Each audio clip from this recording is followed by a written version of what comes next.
UNICEF estimates that 100% of children in the Gaza Strip require some level of mental health and psychosocial support.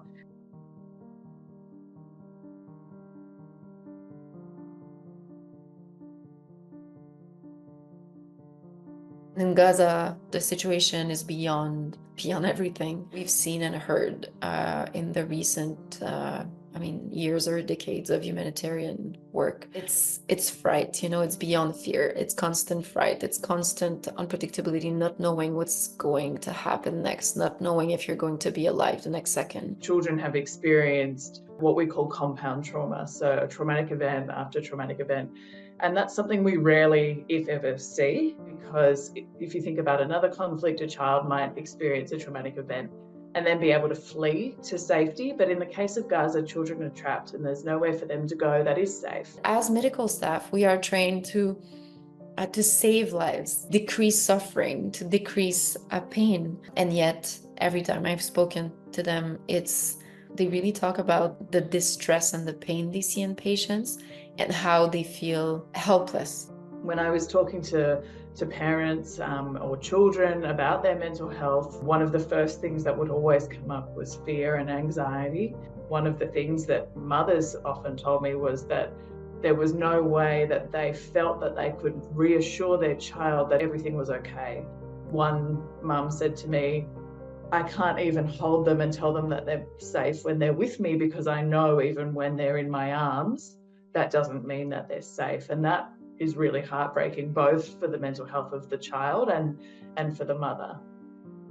The foundation of mental health is security, is safety. In humanitarian settings, our foundation for mental health isn't counseling or psychology or even medicine. It's having food, having water, having access to what you need to feel safe. And they don't have that.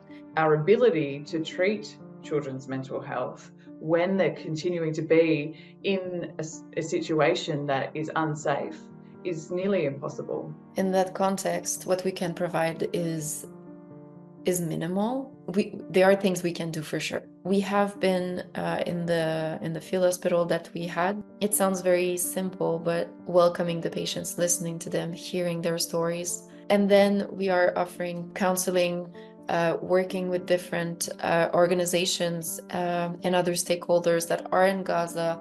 And for children, we've been doing a lot of recreational activities, play-based activities, storytelling. Our team wrote a storybook on how we can deal with grief when we're a little child and losing so many people around us. So the first thing that we're doing is trying to help caregivers help respond to their own mental health needs and then serve the children that they may be caring for. There's also a helpline that we fund that operates 24/7 that people can call and speak to qualified counsellors about what they're experiencing and seek advice. We're also working with partners on the ground to run psychosocial and recreational activities like storytelling, drama, arts and crafts. And I think just being able to see children smile and laugh, even if for a moment, was really nice to see in an environment where most of the time they're frightened and exposed to the realities of war. We've been saying it over and over, but what needs to happen is a complete sustained ceasefire. That's the only way that you can start tackling some kind of healing. We need a ceasefire, we need to end the fighting, we need to see the release of the hostages. We need the fighting to stop so that children can have that safe place to process what they've seen and what they've experienced.